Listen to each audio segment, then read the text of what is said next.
welcome back to my YouTube channel. God, it's been ages, right? And I've missed you guys so much. I don't know, I should have recorded myself first before bringing this already of mine inside here. I should have recorded myself first. But hey guys, today I have with me my friend and my sister, Dr. Tolani Oyerinde. Today she's going to be talking about an interesting topic. She's a psychiatric doctor.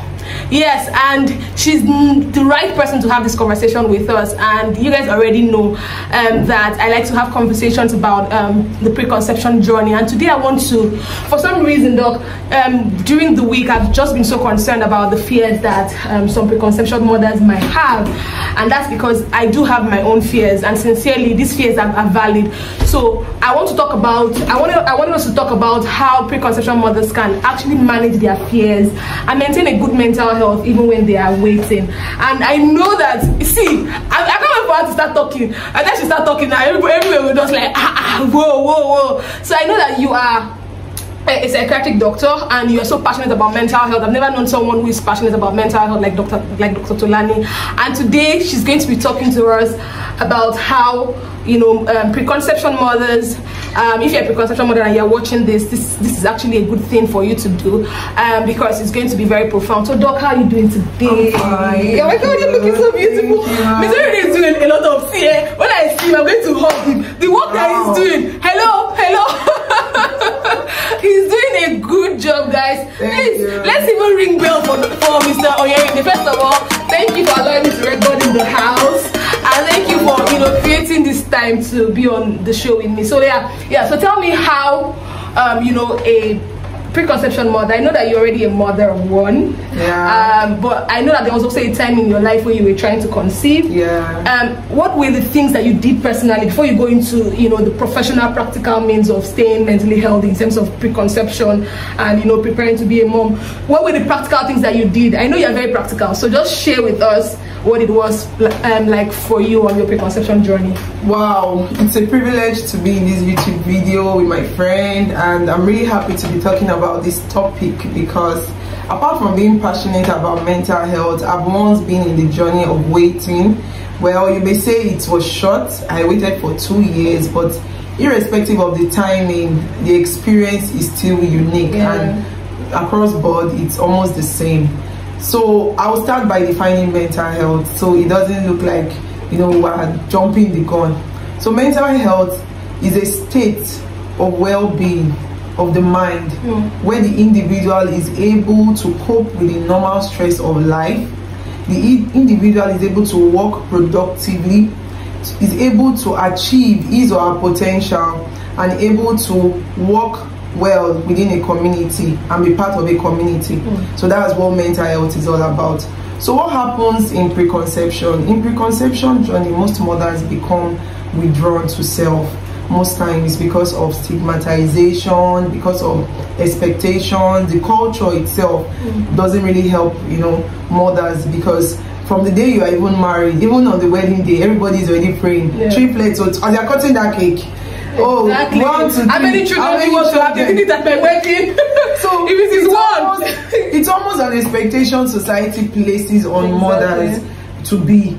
And in the marriage, in less than 6 months, everybody is already looking at you, and you're wondering, I haven't even got to know my spouse because we're cutting or we're dating, and now you're in marriage. It's already a different reality which you're trying to fit into. So imagine you're up to a year and you go and visit your friends, your in-laws, and everybody's looking at your tummy, and you're wondering, don't they want me? Is it because of the child they married me? And you know, somehow you begin to think, is my spouse thinking in the same line? How does it feel? Somehow the journey looks like you may want to be alone, because in as much as, you know, we all have our loving husbands, and they are really, you know, God bless all our husbands in waiting also.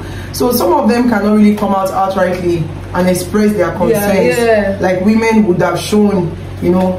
And the fact that we become worried, our husbands will equally become worried, directly or indirectly. So in the journey of waiting, how was I able to cope? What did I do? Well, for me then, I would not say I was not anxious. Like every mother out there, there's this aspect of anxiety. And when anxiety becomes a problem is when you become excessively worried, where the thought is so intrusive, you are preoccupied with it day and night. Yes. That is when it becomes a problem. That is when the anxiety, the subtle mild anxiety sets in. And I'll quote one of my seniors. I heard this for the first time from a senior colleague this year, that said, a problem is simply a solution that has not met an answer. That means a problem simply means unanswered questions. And the moment she said that, I was like, wow, this is a very good definition. So anytime I meet clients or people with challenges, I always say that a problem is really an unanswered question. So what is that question? The question is desire to be pregnant. Have you ever been pregnant? That's what you should ask yourself. Some mothers say, I want to be pregnant, probably in a relationship. Probably those mothers that have been pregnant or had a child and waiting for a second child, where people can quote it as secondary infertility.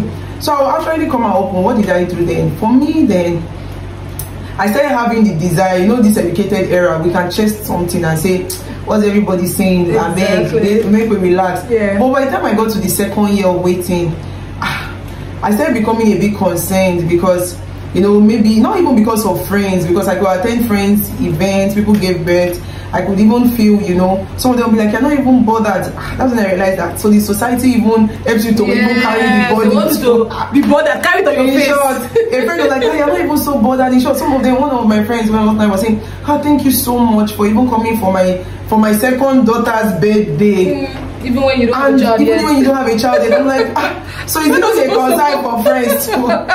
So then that was when I had to reflect. I'm like, okay, let me look inward and say, what exactly is the purpose for this union? Yes, I desire a child, but desiring a child, I also have to be prepared mentally, physically, financially, economically, Nigeria. So I had to look inward and I was like, okay, physically, how do I feel? How are my vitals? How is my body system? Because it's a different thing for a mother that is already living with hypertension chronically before pregnancy or diabetes. You already know that you must have been optimally controlled before conceiving. But for mothers that are just freestyling, we don't even know what our blood pressure, we just know because we are not fat.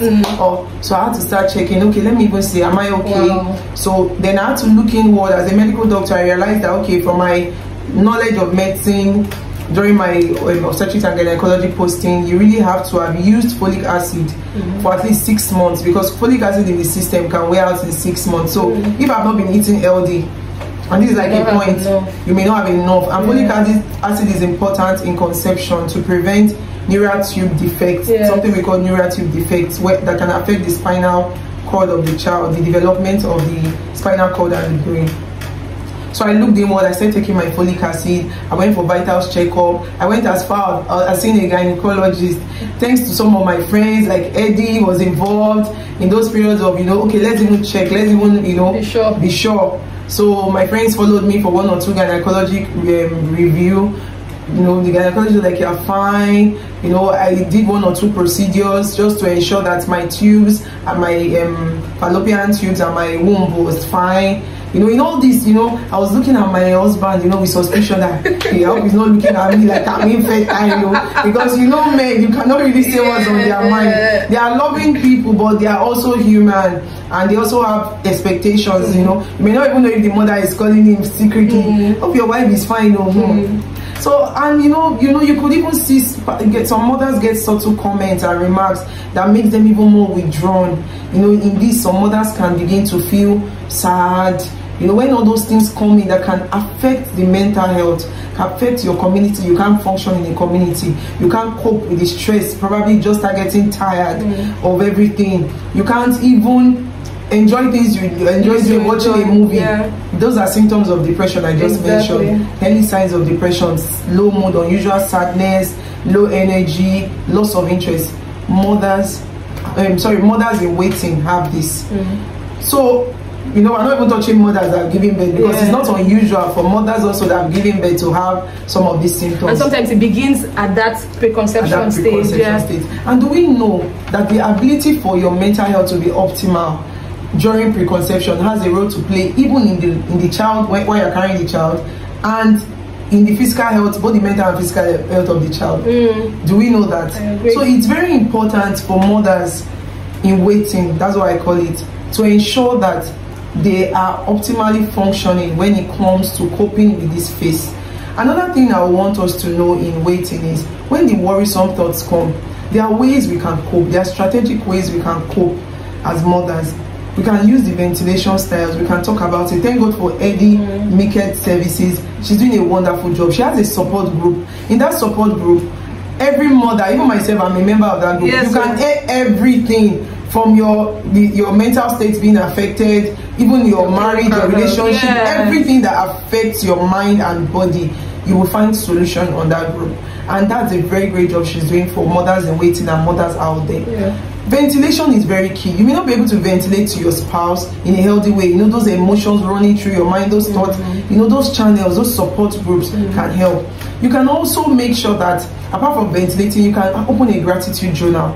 What is a gratitude journal? What are those things you are thankful for? Those things, you know, can remind you in those periods of waiting. I was grateful for the fact that, oh, thank God, you know, I'm even married. Thank God, you know, I'm healthy. Thank God, oh, my vitals are good. Thank God, my womb, after all my procedures, are functioning. You know, I maintain, the gratitude helps you maintain a positive state of mind. Because one thing I tell couples and even myself is, when your state of mind is not healthy, irrespective of your physical functioning, even to mate with your spouse, the anxiety, you are not even mating like in a pleasurable state. I know, yes, you get anxious. Sometimes the goal is, only let this one score a goal, let us give birth. But you know, that's some level of anxiety. Sometimes I would advise a couple, can you guys go for vacation? Can you guys just be in that relaxed mind? Not about the fact that I want to conceive, about us, about the gift of life, about, you know, the ability that we can eat. We're not struggling. There are many people struggling with a lot. And as I said, the problem with conceiving is unanswered questions. You know, by the time you see the specialists, by the time you see the psychologists, the mental health therapists to help with your mind, the gynecologist, they manage various conditions. If there's PCOS, that's the polycystic ovarian disease, they manage it. If there's something we have to do with timing of your ovulation, they manage it. If it's something that has to do with the position of your cervix, some of us, not everybody has the cervix in the same position. Some, their own is anterior, some is central, some is posterior. So the process of mating, of having sex with your spouse, some of us may think that it's a normal missionary style that works. Do you know some people, it's doggy style that will make them get pregnant? Because if the cervix is posterior, it's not the missionary style. Because for people, I hope I'm not saying. This YouTube channel is not for children. In exploring sexual positions, you know, I'm not a sex therapist, but at least I really am an advocate of enjoying life. And enjoying sex. Enjoying life for what it is, you know. I'm ready to enjoy life. Exactly. So, in essence, what I'm saying is, in that period of trying to do your checks, you can even ask your gynecologist, sir, what's the posterior of my cervix? You can research what sex position is okay. Explore, enjoy, you know. In those periods of waiting, I troubled my husband with talk. So if your husband is all these people like my own that, you know, they are, you know, men are reserved. You know, some men, not all. My husband will try and reassure me, everything is fine. But I know, you know, but in essence, even despite his reassurance, I also did not rule out the place of prayer as a religion. It's those times.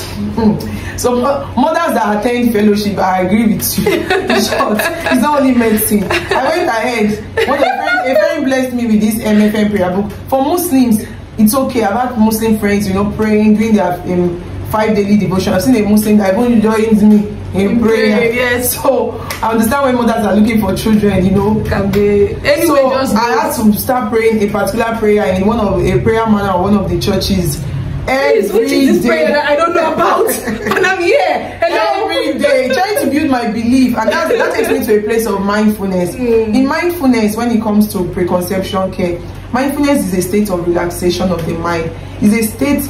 Also, gratitude is entailed in mindfulness. Yoga is entailed in it. It's a place of peace, of respite, taking your mind to that state. Spirituality or your religion comes in here. Things that, you know, can put your mind at rest. So for me, then prayers was a form of mindfulness for me. And using that prayer point in building my belief including my belief that yes, I can conceive. For me saying this belief in short, I had a discussion with my superior last 2 weeks that was telling me that, Dr. Henry, what is the difference between a delusion and belief? You as a Protestant, don't you have some beliefs, or some of us practice where we go and buy baby shoe? I'm not giving birth. Will you say it is a delusion? I couldn't argue. That's my professor, my superior. Yeah. So I said, ma, you're right, oh, but you know, everybody knows where they are all rich. Yeah. Person buy shoe, keep on. Me, I don't buy shoe. I don't buy baby shoe. I don't shop any baby shop. All I did was I believed God that He is able to do what I believe. He's able to do all things. He's God. And there was one respite I had. I was like, God, even if you know, I don't know your plans. Even if you say this is what my life is, that's where I play out. Even this is what it will be. Give me joy and peace in a way. I'm not a fan. I don't rule out adoption as an option. But in this setting, the culture, it looks difficult. Because even if your husband agrees with you out of love, you start hearing even friends, everybody, even your own family, my own mother at a point in time had to tell me that, hey, this career, she should not hold on. Let us really plan this. Hey, marriage is important. So it should, God will bless you with your own child. She was so when I said looking at mother, as educated as you are, mommy, so I just realized that all these our mothers are even educated. Culture is inside their brain and their blood. So my dear sister out there, waiting to have a baby, hoping, praying, believing, one thing I want you to embrace: never get to a state of mind where you are withdrawn, where you become sad, where you are becoming excessively worried and anxious, where your mental health is becoming skewed or affected in a way that you are not able to function optimally. Please, if you are going through anything, please reach out to Make Service. Speak out, voice out, talk about it. It's not easy. That phase is not easy. I will not lie to you. I've been there. It may look short. I've been there. I remember the day, you know, it looked like I did a test because I was following myself back to back and really hopeful. And I did a test. In short, I had the kids in my house, so you can see how I was managing some anxiety. Some days it will go up. Let's check. Let's see if it. And there was a day when I realized I was pregnant. In short, my husband was asleep. I had to wake him. I said, this thing is positive. It was pain. My husband was like, it's okay, it is well. I said, God, I know my brother. You know, that's, you know, I really removed. That day I realized that leave doctor when it comes to when you are in this situation. They say leave doctor. Leave doctor. You know, much when I even gave birth, that was when I realized that. That's what they say, that when you are the mother, when the thing is affecting you, if they tell you to come and drink and go, you will almost go and drink there and go, and you forget you are a doctor. So my sister, I'm in it with you. I understand how it feels. That's why practically when Eddie said I should talk about this, I really was interested in talking about it, because I can understand your mind going here and there. I can understand trying to achieve a state of mind and peace to know that this is possible. Some people even have negative results from the specialist, and in that instance, what would you do? Problems are still unanswered questions.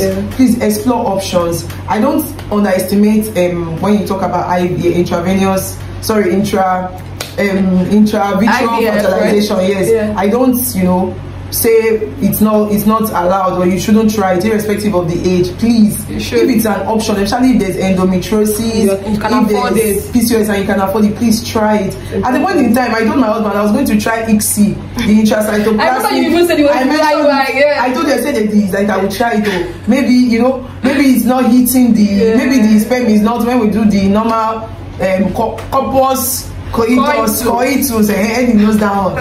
Maybe he's not eating, but I didn't tell my husband I wanted to try it. I was saving my money. That's it. I will carry him there. But understand, women, but my sister out there, the most important thing is don't sit back, don't be laid back. Seek knowledge. If you know you haven't done anything and you are hopeful to get pregnant soon, irrespective of the amount of years, don't give up. Please try again.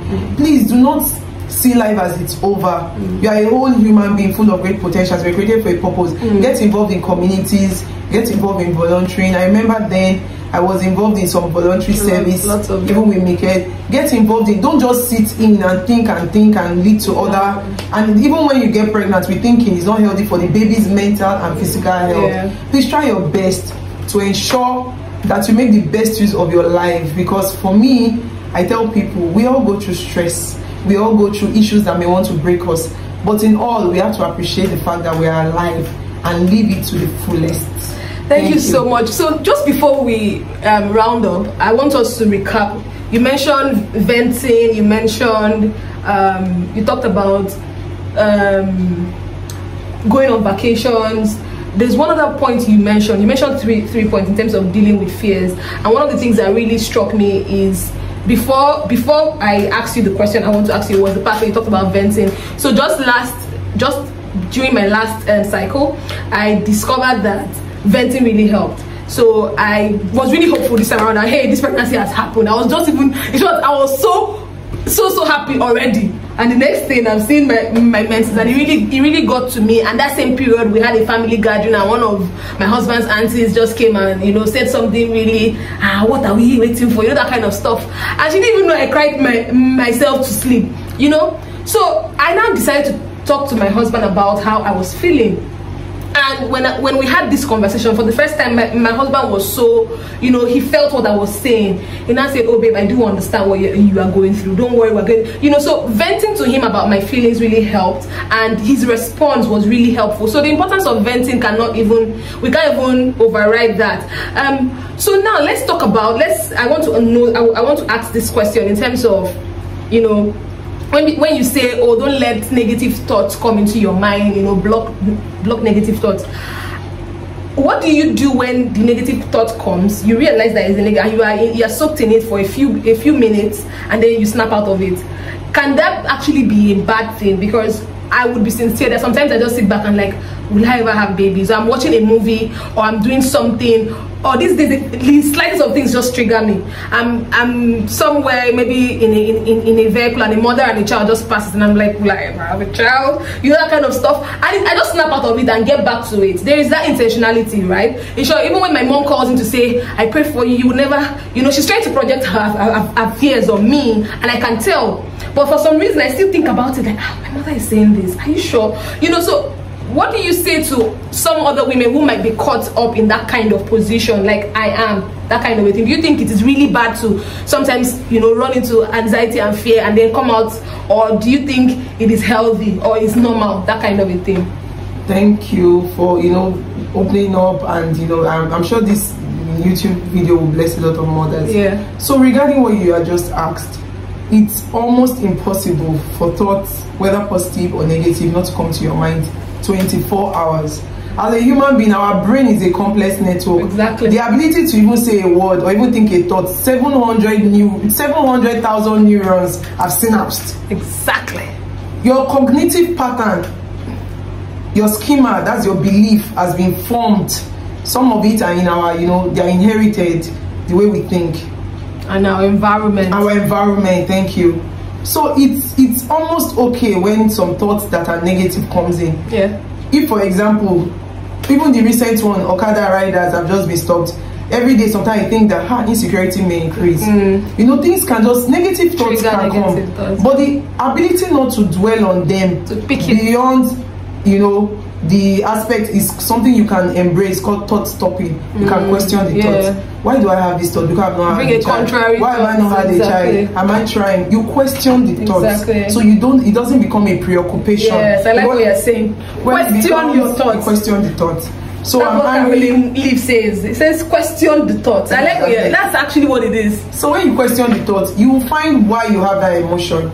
You question the thoughts, you find what was the trigger, and you are able to then think, oh, what's the solution? You may want to talk about it with someone, you may want to reassure yourself, you may want to buy books. I bought one book by one popular book, I haven't forgotten the name, something about praying for a child by Stormy, something, I don't even know the name of it.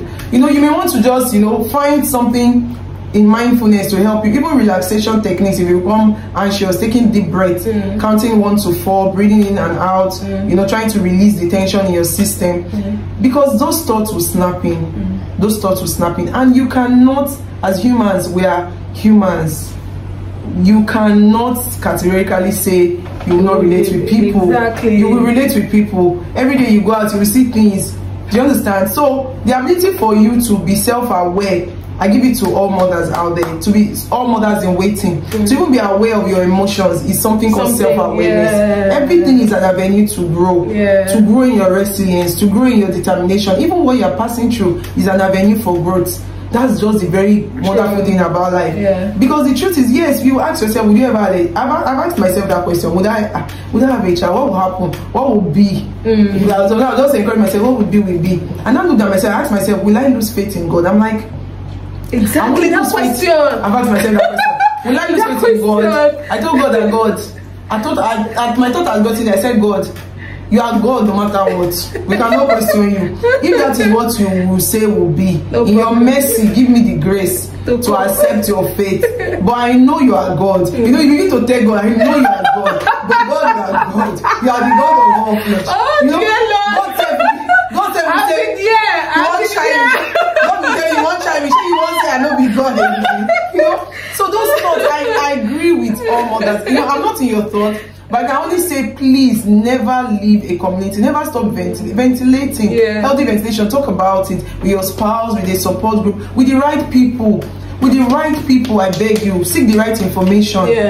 Please ensure you seek medical care. Preconception care is a thing that is good in this part of it. That's not practiced well, but it's very important. Because if you do preconception care, you'll be able to know if there are any issues, you'll be able to know the multivitamins you use, you'll be able to know how to eat right, and Miket services offered. Yes, we do. So please, all mothers there, call Miket for anything. Thank you so much, Dr. Tolani. Oh my God, I like that you poured out your heart, and I like how real you can be. This is one thing I like about Tolani. When you come and visit her, she's going to try to break down everything for you guys. I hope that this session was really useful to you. I personally really enjoyed it. I think it was even for me, really. And I'm grateful that you are not just talking from the place of lack of experience. You've experienced it, you've been there, and you can boldly, you know, have this conversation. So guys, let me know what this video did for you. You can drop a comment in the comment section, and if you have watched up until this point, Doc, we did almost 30 minutes. Wow.